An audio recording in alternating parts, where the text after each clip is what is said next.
Risen from the ashes to school the masses. Hello, everyone. Welcome to another edition of the Scholars of Wrestling Show. And I'm not sure if you guys realize this, but do you know what episode it is? It's an episode. It's a payback episode. Tarek, not just that. Tell me what episode number it is. What episode is it, Jeff? 69, dudes! Hey! Oh! Whoa! Dude! 69. Yes. We're so As if you perverted. couldn't figure it out, we got Tarek back. We got Brian back. The whole crew's back. We figured it out, dudes! The band's back together after, what, 3 weeks? Probably a month at this rate. Hey, April sucks. It always has. Remember last year? We couldn't get together in April last year at any time either. I blame Extreme Rules. There are very few months of the year I can actually recall. One of them, really, if it didn't happen in July or August or December, I do not remember a thing. Works for me. But anyway, that's not important now. What's important right now is that we're back and we're here to talk about WWE Payback. I need to pay you back. Here you go. Oh, thank you for it. And I'll be perfectly honest, I'm actually interested. I think we all are, really. Yeah.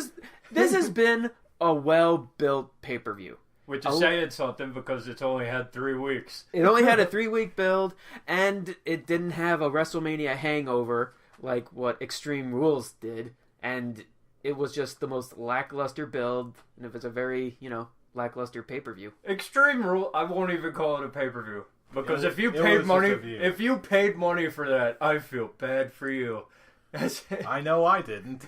Oh! I canceled the WWE Network subscription. No, I mean like that $60 bullshit. If anyone seriously paid that, maybe for WrestleMania for like a one-time thing, I can see a few people taking it up on that. But that was not a full-price pay-per-view by any stretch. That was $10 at the most. So yeah, WWE Network got this one right.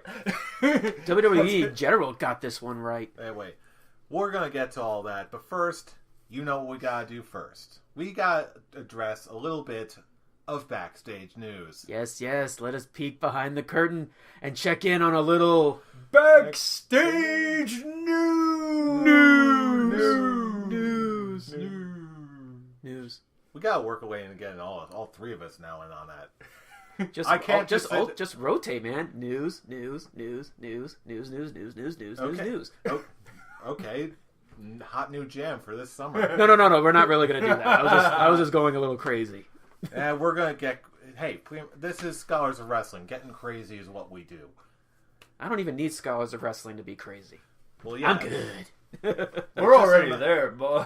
It's just another opportunity. And speaking of another opportunity to go crazy, we were just talking about this right before we started recording. Apparently, Sports Illustrated, or at least the .com, is getting in on Botchamania. Botchamania is going global. Yes, apparently, in case you haven't seen it, Sports Illustrated, at least on their website, is hosting an article on Botchamania of all things. It just cracks me up because, like what Brian said, Botchamania is going global. It took, 270 episodes to go global? Something like that. I lost count, actually. I mean, we're talking about a bunch of botch videos on professional wrestling of all things. In an era where professional wrestling still struggles to maintain exposure and relevance. Well, in the last couple of years, they've gotten some more mainstream attention from sites such as ESPN, Sports Illustrated. I'm going professional wrestling in general. Yeah. But so it's so now that it's becoming more accepted to report on pro wrestling stuff on ESPN, on Sports Illustrated, it was only a matter of time before they started reporting on the screw-ups of professional wrestling, and I love it. Still, it just seems like one of those really sort of in-jokey type of things with the professional wrestling fan community. It's just bizarre to see a big-time outlet like Sports Illustrated, even if it is just on their website, covering something like professional wrestling. Especially, not just professional wrestling, but I'm talking something like Botchamania. It's like a sub of a subculture. It kind of makes me question. I didn't read the article because I just found out about this before we started recording. if this is just their way of kind of making fun of professional wrestling, of all that, like us wrestling fans are making fun of it because they mess up a lot. Oh no, that is actually brought up in the article itself. Mafu, or however you pronounce his name, he actually goes on record saying, like, yeah, this is not about disrespect. It's about, enjoying part of the professional wrestling experience. Sometimes things go wrong, and you can't take it so seriously all the time. It's part of the experience, and we're fans. It's part of the whole package deal. Some things do go wrong, and people don't get hurt, and it's funny. So it's nice to see that it's getting some respect. Okay, it's just the subculture of screw-ups in professional wrestling, but they're funny. It's not like Sports Illustrated is making fun. Okay, that was just my concern. I got to read the article. Oh, yeah. It's a good read. It absolutely is. Yeah, and one of the best things about professional wrestling at the moment is monthly?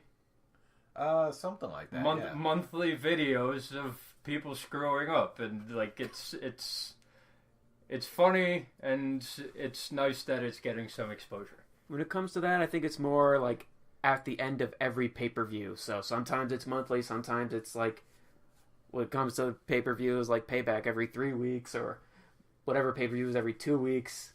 I'm so confused now with how many pay-per-views WWE is starting to throw together. Yeah, even little special events such as I guess the next topic of discussion. Yeah, that real subtle segue there, fool. I actually I wasn't actually doing that on purpose. It actually was more accidental. But you know what? It works. Anyway. I like it. You went there anyway. Of course, we're talking about the return of the Elimination Chamber, apparently as a full pay-per-view, quote-unquote, in a month where we already have a pay-per-view. But from what I understand, okay, the tag team titles are being defended in the chamber. Really? I'm not sure what the Intercontinental Championship will be decided in the chamber. Mm-hmm.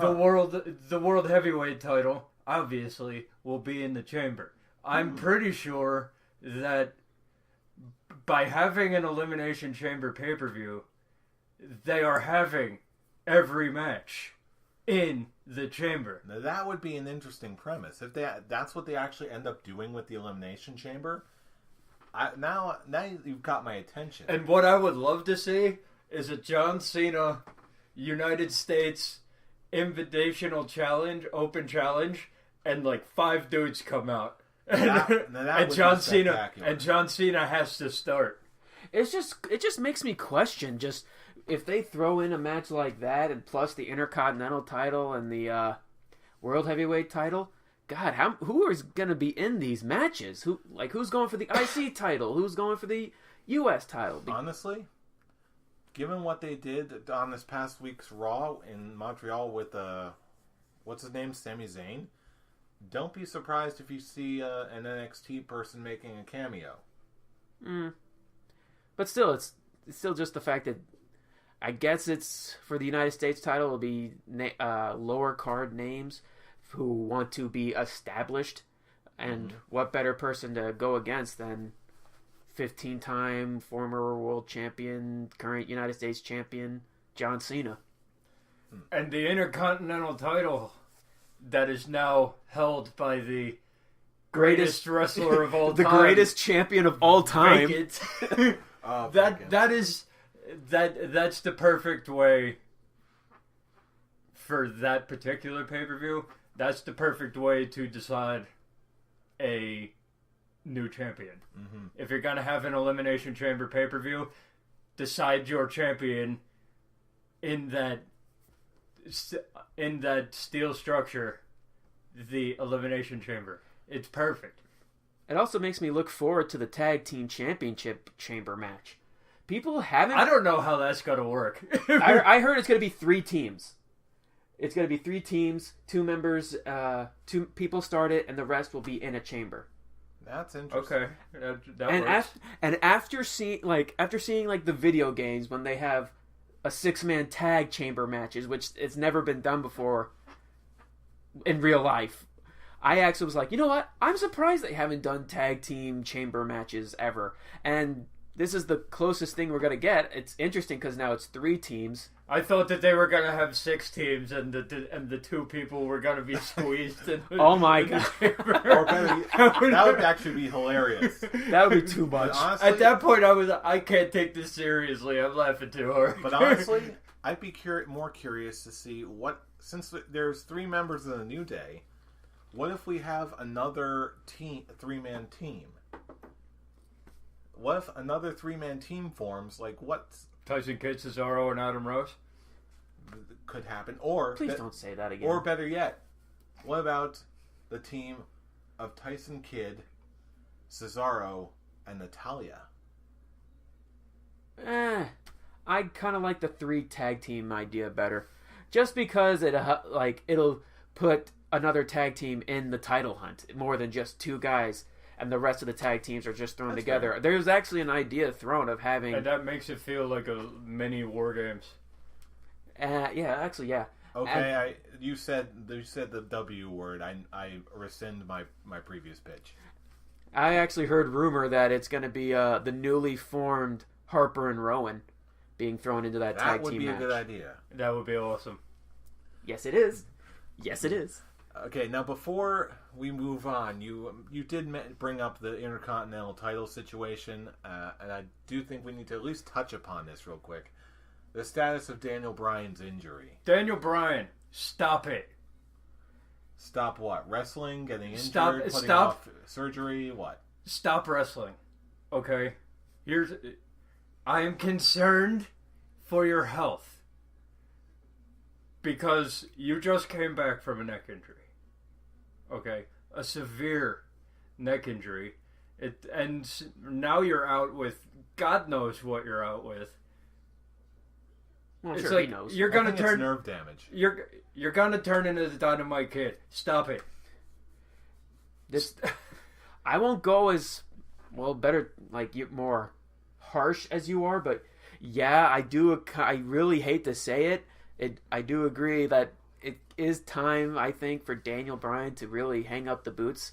I actually talked with Michelle about this earlier, that if he continues, if he actually does come back to wrestle, he will end up what Edge was fearing he would end up if he continued wrestling. He will slowly get paralyzed in a match, or maybe even worse. Maybe he would actually meet his end in the ring. That's why I bought that. That is Dynamite why. Kid. Right. Yeah, exactly. That's what scares me. And if anything, if he wants to continue going in, being in the ring, if anything, just be a trainer in the Performance Center. Because from what I see in let's say WrestleMania, they weren't even sure about his health at WrestleMania, and what do? They throw him in one of the most dangerous matches in their company with the ladder match. Do they care? Not really, as long as it puts butts in the seats. And how does he win the match? With dueling headbutts. Dueling headbutts, exactly. With a neck injury. So yeah, I think the best thing to do is to really call it quits when it comes to in the ring. And you know what?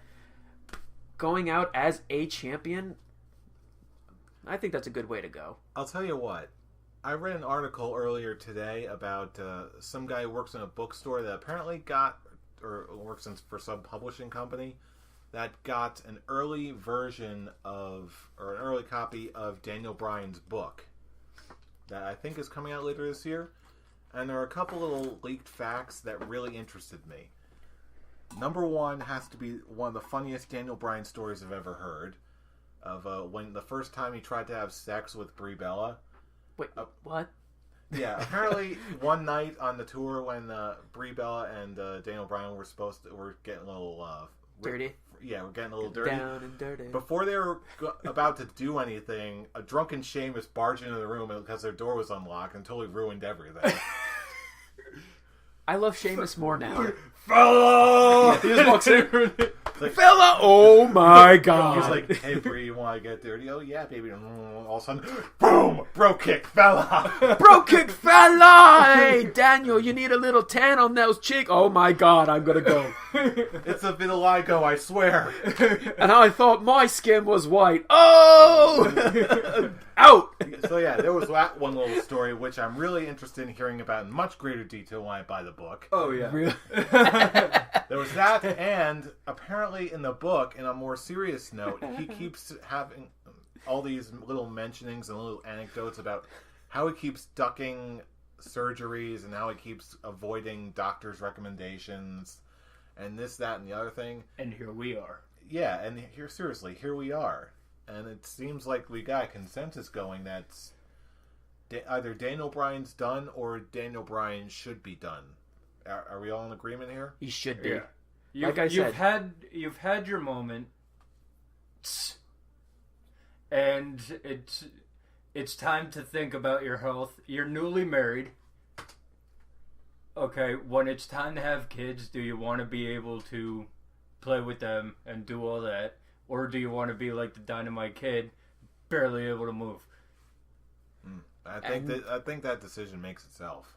And I think he would do perfectly fine as a trainer for future up-and-coming superstars. Exactly. He can be that. He could help out the NXT guys, and maybe have a match here and there, like do a Triple H kind of deal or The Rock kind of deal, where he shows up every once in a while, lays in a beatdown, talks on the mic, and then we don't see him again for 4 months. If anything. Yeah, but your career as a full-time wrestler after neck injury, then coming back, and now you've got nerve damage? Shut it down, Bruno. Yeah, it's a shame, but again, I'm still in that mindset where I hate. The only thing that really leads me to keep on hanging on is I hate to see it end this way. But you know what? You don't. It's like Edge. What choice does he have? Yeah, you don't want to see it happen this way. You want to see your favorite. You want to see your favorite guys keep going, but at some point, the wrestler has to think about himself and his family and realize that, hey, I've been ducking doctor's appointments, I've been ducking surgeries, and it came back and bit me in the ass. Okay, I'm done. That's a shame. Besides, at least Brie Bella is still making the WWE money. So. Yeah, and you're married to Brie frickin' Bella. Okay, you're good. You're all right. There's worse ways to be. There's worse ways to live out your life. Seriously. I hope he gets better, but hey, even if not, there's still hope for Daniel Bryan yet. Speaking of hope, now we can talk about the next upcoming pay-per-view. This Sunday, WWE Payback. Yay! I like hope. And speaking Hope of hope, is good. Speaking of hope, let's start with the kickoff show, which already has a match of interest. Damian Sandow and Curtis Axel versus The Ascension. At this point, I'm just glad Sandow... Macho Mandow and Axelmania for the win, baby. Yeah, that is pure fanboy. I don't care. I can safely say I'm in agreement here. Yeah. They're on bit of upward momentum. The Ascension... Not so much. Yeah. The Ascension got buried by Bradshaw, and now they're just laboring. They need to go back down to NXT. Yeah. I think it's very simple to say, yeah. If Sandow and Axel don't win this match, it'll be the most shocking thing I would see on the event. I don't think so. Really? There's going to be something a little bit more shocking? Yeah. Okay, we'll get to that. But pretty much we're all in agreement then. Sandow and Axel are on the way back. I'm just not a big fan of it as much as you guys are. Not a fan of what? Macho Mandow. Oh no, Macho Mandow I totally get. If you're not a fan of that, I'm just talking about Damien Sandow in general. Just at least, yeah, he's on the road back. And what he said that like he just has to go, that he's just going with it. I'm glad he's still like he's looking on the positives and keeping going with it. But here's the difference from before when he was doing it to now. Okay, now he's getting wins. Yes. Now he's getting wins. When he was doing it before, he was losing and losing badly. So yeah, but it's still the fact that it's kind of going back to what he was against what he said a couple of weeks ago, how being not himself was the mistake, and now here he is again being a character who's not himself. Well, maybe he is being himself, and he's a Macho Man fanboy.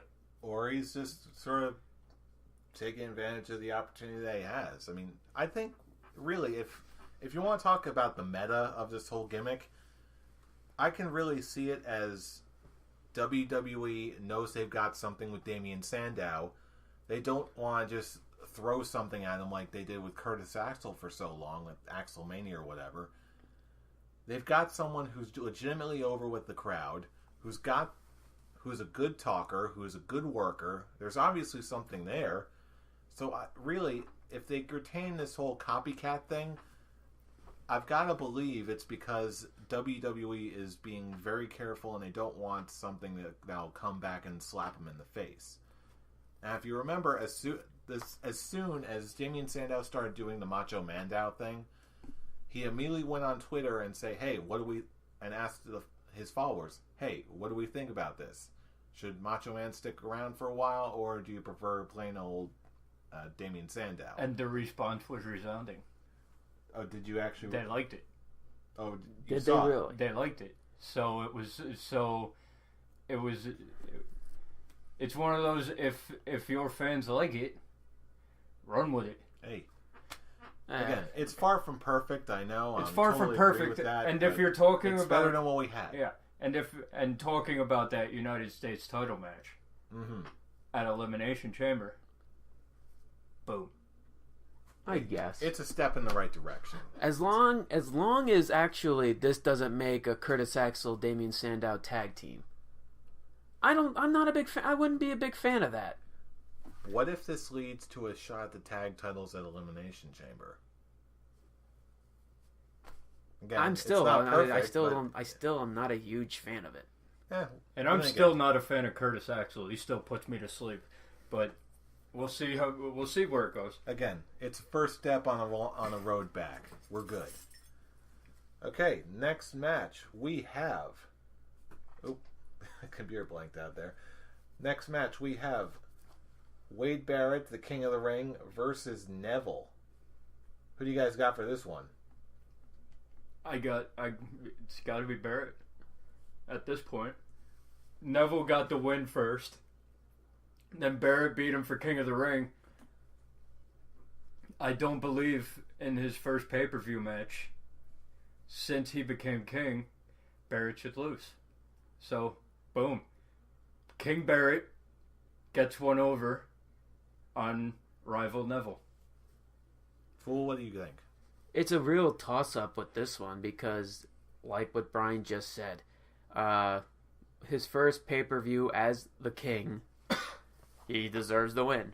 But also, as what we saw this past week on Raw, they want to protect Neville by not having him lose to Cena. Mm-hmm. Which I think in the near future, if anyone is going to take the United States Championship off Cena, I could see it being Neville in the near future display, because he had him. Because he did have him, and of course they wanted to protect Neville, so they had Rusev come out. They wanted to protect Neville and Cena. Mm-hmm. So yeah, I think it actually will lead to something bigger for Neville in the near future. So yeah, Neville is going to be on a little hot streak. So there's Neville also needing a win. But who are you going with then? In the end, I am kind of siding with King Barrett on this one. Just because I love Neville and I know he has a great future, but I don't want the title of being King of the Ring being similar to what the Intercontinental Championship was a few years ago at being a kryptonite for a superstar, it would be even worse if it happens to Barrett, because Barrett was in that same position with the Intercontinental Championship a few years ago. I do believe there will be shenanigans. Oh, I agree. It won't be a clean victory because they do want to protect Neville. So, but I believe that if you have a dude win the King of the Ring, he's got to win at least the first big match after it.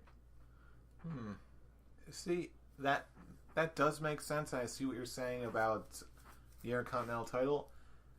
I don't know. I got to go with my gut here. So my gut is still telling me that Neville. I think Neville still has a shot. Oh, he has a shot. Oh, absolutely has a shot. I would not be shocked if he wins. This is my 50-50 match. This is my 50-50 match too, because in a sense, we're kind of going with the whole Bray Wyatt whatever match he's in. Both men really do deserve a win. Yeah, they both need a win. I don't know. And there's a case for both sides, but in this case, I gotta go with my gut. I still have I think that Neville has a shot of taking this. Mm-hmm. All right, next match. What do we have? We got Dolph Ziggler versus Sheamus for apparently nothing this time around. Sheamus needs to win.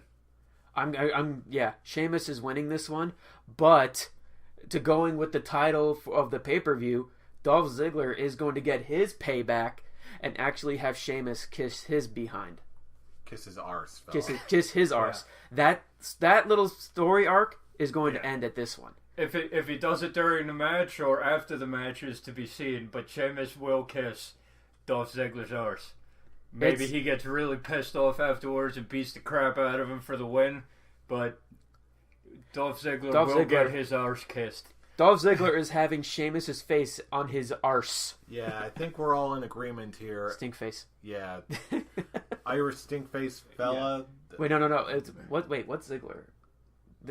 Show off stink face. Show off stink face. Because if it was Irish, it would be Sheamus giving the stink face. But you bring Sheamus back and you don't, as big time heel, and you don't have him lose 2 matches in a row. You do not turn Sheamus into Bray Wyatt. No. Bad. That's just... I hate to say it, that is typical WWE booking when it comes to booking. Like, remember Sheamus' face run where he was basically just as unstoppable as Cena? The second he turns heel, he's losing big matches and looking like a cowardly heel. But Sheamus needs the win a lot more than Ziggler does. If they want to keep this feud going, it's going to be 1 win Ziggler, 1 win Sheamus, and then they got to continue on after that. Yeah, I think we're all in agreement here. Yeah, fella. We're all in agreement here, fella. Sheamus takes it. Boyle. Fella, Daniel Bryan naked. Oh, fella. Oh, I'm so sorry, fella. I think that proceed. I think that. Good luck. Click. I think that should be Sheamus' new gimmick. Sheamus, Irish sex interrupter. Yeah. All of a sudden, Val Venus comes back. He has a feud with Val Venus. I love it.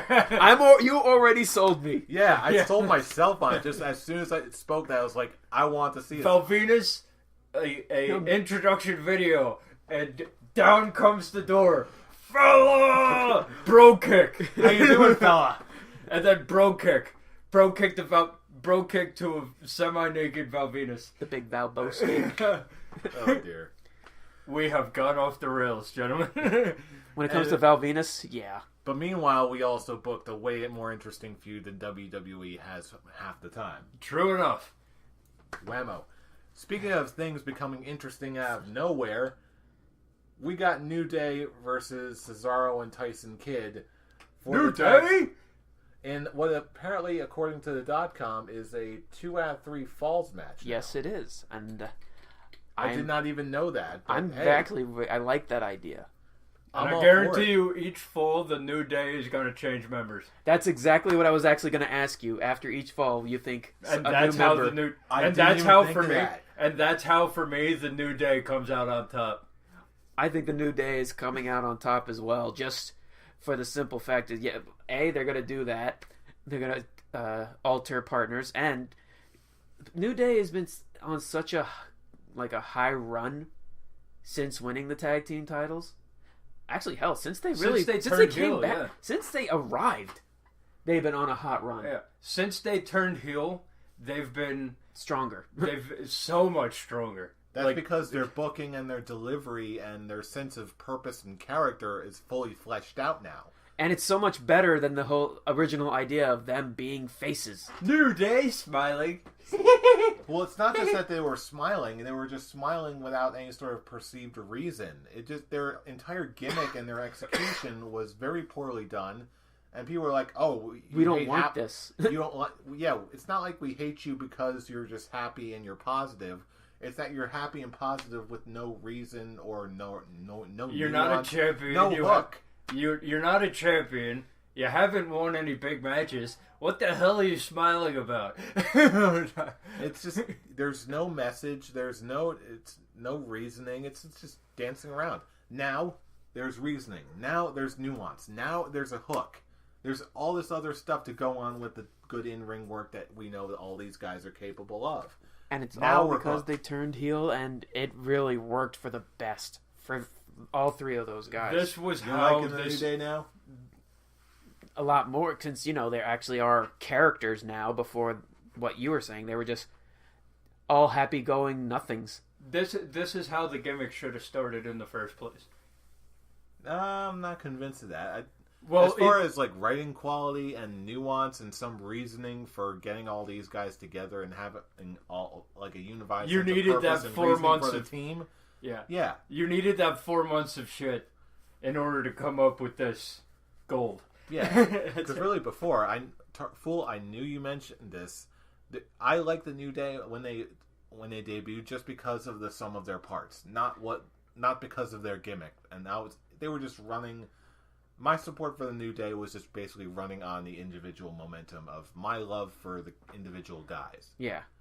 Now they're an actual team. Now in my eyes, they are one unit, and it really works. And they're using free bird rules. There you go. Yes. Finish your beer. Yes, free bird. It's about time someone brought that back. Free beer. That hasn't come back yet. Oh my goodness. There's no such thing as free beer in this world, nor free lunch. But we don't even get to that. Yeah, it is. I got this as a tip. You get Yingling as a tip? Yes. My job is awesome. Yeah, I think I need to apply for a new job. Anywho, before we start talking about employment tips and all that, let's go to our next match in the card. We got Cena Rusev, U.S. title, I Quit match. I'm going to go out on a limb here. I'm bracing myself. Go ahead. I know what he's going with this. Cena wins. Lana throws in the towel. Actually, that was... Okay. It's like... That actually is what I expected. Ending. I didn't expect the twist. Yeah, I think Lana throws in the towel and then turns face. Yeah, I think we all expected this. It's an I Quit match with Cena in it. Are you serious? I think we all expected the Cena win. You should just name the I Quit match whenever Cena's involved to the John Cena never loses match. The Cena wins LOL match. The Cena wins you sort of lose like match. the Last Man Standing John Cena match. Pretty much. Unless you're Edge, you never win. Okay, so let's spice things up a little bit. Like you proposed. Will Lana throw in the towel? Will this be a full-on face turn for Lana? I believe so. I believe so too. I'm just not really expecting. Like, I was expecting you to say Cena wins. I wasn't expecting Lana to be the one to throw in the towel. I expect. Because I don't think they really want Rusev to say the words. You know what I mean? So instead of doing instead of doing the recording like they did with Mick Foley, have Lana come in and throw the towel, and then raise Cena's hand or something, and then That's actually a very good idea. I don't You're think absolutely right about that. she might get booed for raising Cena's hand, but in WWE speak, that would be a face turn. Yeah, and really, I don't. To Cena's credit, he's been with the kind of matches he's been putting on week after week on Raw.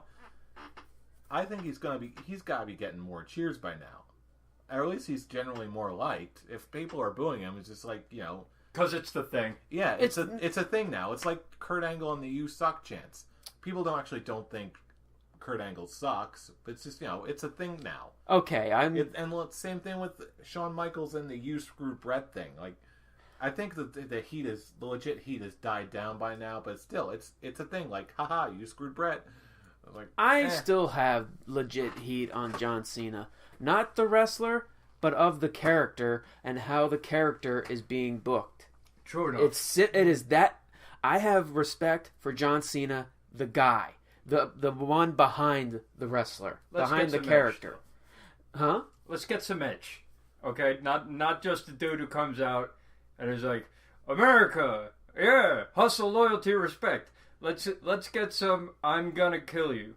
Let's get some I'm gonna beat your ass. Let's get some edge in on this. It's cookie cutter. And people hated that in the 80s. They're gonna hate it now. But you know what? I'm sorry. I'm still very. But I love the wrestling. I'm still very much enjoying the direction his character is going now. At least with, fighting champion, blah blah blah. Yeah, I love. That's the best United way States. you can do with a character like this. If the character is going to remain the same, even if the character is remaining the same, you're putting him in a much different situation where the character is basically built for this. And the person who actually gets the pin on him will become be an the absolute hero. Yeah. So and that's the best way you can use a character like modern day John Cena. He is a star-making character. If you beat John Cena, you're a made man. It happened with Daniel Bryan. It happened with CM Punk. And it's going to happen with whoever the next United States champion is. I like what they're doing with him when it comes to the open challenge, because he's facing both heels and faces. So it feels more, in a term, like you're actually facing John Cena, the guy. But when he's actually in the legit storyline, like when he's doing with Rusev, I'm very bored with it. That's the one thing I'm not looking forward to. This is the match I'm looking forward to the least, because I'm just tired of the whole booking of Cena when he's actually facing a legit heel. And it's because you know exactly what's going to happen. Exactly. At least with the open challenge, depending on who he's facing, it might be like, I wonder if this could be the nice rub that Cena's going to give to whoever beats him. Right. But since they're saving it for they're saving for the whole match with Rusev for the U.S. title, that's thrown out the window. At least now, when this match is over, it'll make the open challenges more fun. Now knowing someone could actually beat him. Exactly, and that exact reason is the reason why I am actually looking forward to this match. Not just because of the match itself. Yeah, just so it can wrap up the feud, and now whatever happens over the next month, few weeks, whatever. If like the Neville match or any of the matches happened after this, then the drama would spike up fivefold. That's what I can't wait for. Cena Neville 2. Electric Boogaloo. Get out. We're taping it. Yeah, with this one. But when it comes to this one, yeah, Cena's winning. This is probably the one match I'm gonna not pay attention to the most, because it's really, when it comes to the last two Cena Rusev matches, nothing really spectacular happened in those matches either. Is this the one where you turn around and face the wall? Yes. All right. I don't think it's going to be that bad. I mean, I still like Rusev. I like Rusev too, but it's just, these two are not really, when it comes to the characters, they work off better, but when it comes to them putting on actual matches, they're not very interesting matches. And the fact that this match is going to be so predictable. It is very predictable. The ending will be predictable. Again, the trip and the execution can be fun. And you know that he's going to get locked in the, what's it called? Rusev's move. The Accolade? He's going to get locked into the Accolade.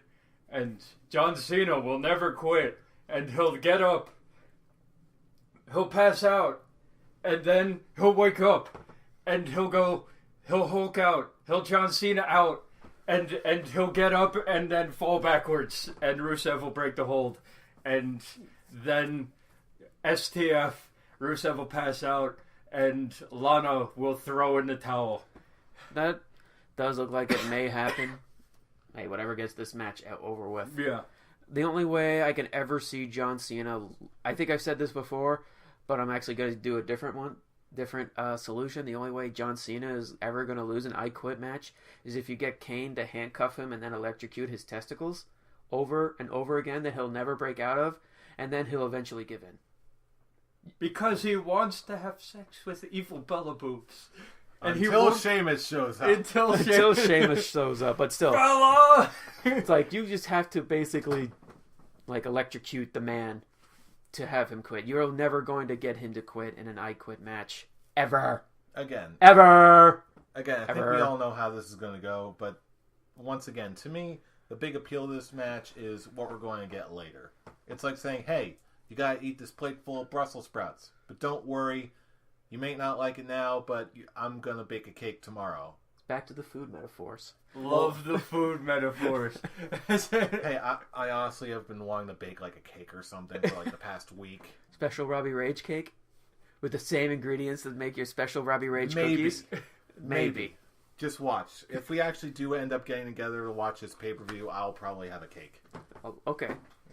Robbie Rage cake. And it's kind of I'll just end it with it's disappointing that that's the reason you're looking forward to the match for what comes after it, not because it's an interesting feud and we're looking forward to this. It was interesting going into WrestleMania. After that, no. Can't win them all. What you gonna do? Yeah. I am, however, interested in this next match we got coming up. Ryback versus Bray Wyatt. I'm on the train that you were on at WrestleMania. Bray Wyatt must win. Really? Okay, that was pretty quick. I'm honestly in the same boat. Bray Wyatt needs to win. Ryback they can make Ryback an underdog, but Bray Wyatt desperately needs the momentum back. Maybe this will be the full return of the Wyatt family. That is a very good point also. The Wyatts, Harper and Rowan, if they're in the title match, well, they won't be because that's a different pay-per-view. But Harper and Rowan will come out in the middle of the match and just beat the tar out of Ryback, and Bray Wyatt gets the win. And I'd be like, okay, cool. Bray Wyatt wins. All right. I wouldn't be a fan of that. Really? I love the Wyatt family to death, but I think having them come back in this would hurt Bray Wyatt a lot more than help him. Because ever since their breakup, other than beating Dean Ambrose, Bray Wyatt has done nothing with his single run. Well, that's fair. Let's put it this way, okay? He beat Dean Ambrose over and over and over and over again. Like 9 times he beat Dean Ambrose. So, yeah, he buried Dean Ambrose and then lost to The Undertaker. Okay. One thing, I think they only wrestled like 3 or 4 times. No, I'm talking Raws too. Okay. All right, Wyatt family reunion aside, let's say this remains a one-on-one match, like it appears to be. Oh, it's still Bray Wyatt. Bray Wyatt still wins. Okay. But I won't be surprised if they have Ryback win, because that's the normal thing with a Bray Wyatt feud. He always seems to lose the first match. And then he just rebuilds momentum and wins the second match. The second Wyatt match.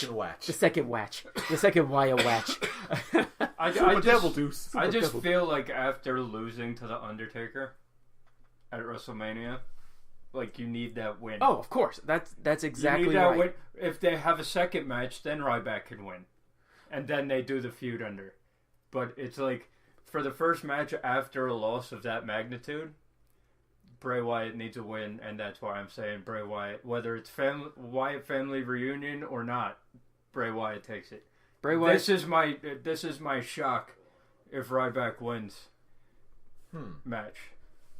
Okay, I was expecting a lot more of a split decision on that one, but No, because like it's pretty much we're Team Wyatt, man, and I mean, if it continues on, then Ryback can get a win, sure. But the first match in a feud after the Undertaker, yeah, Bray Wyatt has to win. all right then, Bray Wyatt it is. Follow them buzzards. All right, now we're talking the main event. And this is actually pretty simple for me. Fatal 4-way: Rollins, Reigns, Ambrose, Orton. Rollins pins Ambrose. Really? Yeah. Ambrose is the one taking the pin because he's been standing tall at the end of both Raws leading into it. So Ambrose takes the pin and Orton and Reigns don't get... Orton and Reigns look strong in the loss and they don't take any damage. Dean Ambrose can go on to win Money in the Bank and Seth Rollins stays champion. Okay. yeah, well, that's actually mirroring what I want to say. This is obviously Rollins is keeping the title, no brainer. They want to keep him champion for a while, at least if the rumors are correct for SummerSlam, so he can have a rematch triple threat with Brock Lesnar and Roman Reigns. So yeah, Roman Reigns is definitely the one not getting pinned, just because they want to keep that feud going. They gotta make him look really strong. And I think they still want to protect Orton. And they still want to protect Orton. And they've had Ambrose look really strong going into the pay-per-view. So, boom, he's the one taking the pin. Rollins will come out champion, and Ambrose will. I think Ambrose takes Money in the Bank, so he'll still get something out of it. Honestly, I'm gonna go for the long shot. I'm gonna say Ambrose wins. That is a long shot. That is a very big long shot. Yeah, fanboys coming. I know, right? No, seriously, when have I ever not been a fanboy in some regard? I mean, sure, part of me just wants to. Daniel Bryan's out, so here we go. Yes, Ambrose is the new Bryan. I would love it. I would love it if Ambrose shocked the world. And a lot of people have been talking about the possibility of what if Dean Ambrose turns heel and totally goes authority and just. I don't think he'd do it now. Still, I want to believe. It's an X-Files moment. I want to believe. Yeah. At this point, I'm just glad that Dean Ambrose is back in the world title picture and in the main event picture. I'm just happy he's never been in the world title picture, so I'm like I'm happy that he's actually there. Okay, but it's like, honestly, in my eyes, it's still too soon for Rollins to lose. You need to make the other guys look strong, and Ambrose has looked really strong. He's standing tall at the end of both Raws. He's standing tall after the contract signing. Honestly, here's my prediction. I don't think that. What if Ambrose lays down? You think he's going to pull a finger poke of doom? No, I don't think he's going to pull a finger poke of doom. No. But It's honestly, the same thing as laying down. I think what is going to happen is Ambrose doesn't need the pin. Instead, Orton eats the pin, setting up for a much longer feud which eventually leads to a triple threat between all the Shield members for the title. That's when it happens. I want that triple threat to be the main event of a WrestleMania. I don't think they do it at a minor pay-per-view. I think that's something you keep for one of the majors. I know that they want Brock Lesnar in the main event of SummerSlam, but if I was booking, I would have the triple threat match at SummerSlam for the title. Seth Rollins, Roman Reigns, and Dean Ambrose. Even so, if that's the kind of thing you're building up to, and you need to keep all these different guys, all three of these guys looking strong, obviously only one of them can have the title. You gotta keep all three of these guys looking strong for an extended period of time. To me, the most obvious solution is to have Orton in this match to eat the pin. At this point, he's like Cena. He's Randy Orton. He's always going to be Randy Orton. That one is not going to change. And any three of these guys pinning Randy Orton, clean or not, or just whatever you want to call it in a match like this, that will still work wonders for whatever goes down. Yeah, my whole thing is just like, ever since he got put in the match, it felt like Dean Ambrose was just in the match to eat the pin. They've been booking him really strongly. Okay, it's like Orton and Reigns haven't even got a foothold in the build-up to this match. It's been Rollins and Ambrose the entire time, and it just seems like Ambrose was put in the match specifically to eat the pin. You know what I mean? Yeah. Just like he's pinned the champion, and he left everybody laying twice in 2 Raws in a row. Yeah. Yeah. So it's like they've booked him too strong going into the pay-per-view. It's time to take him down a notch. So I wouldn't have say, him eat the pin.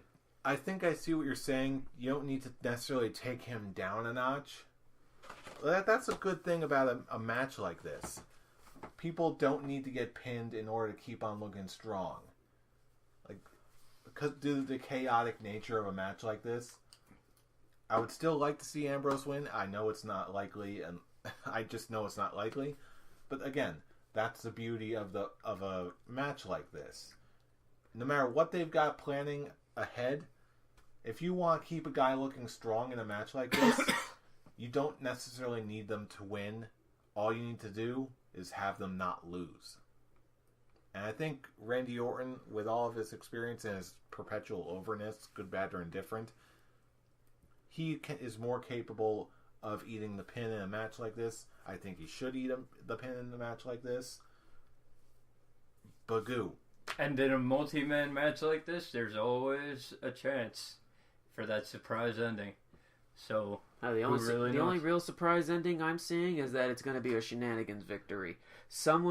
Whoever it is, Ambrose or Orton. I love that none of us have mentioned Reigns, but we all know how.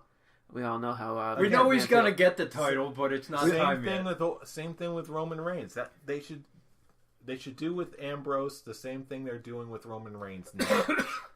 And that's just have him. You don't have to have him win. You just have to have him not get pinned. And that's what's going to happen.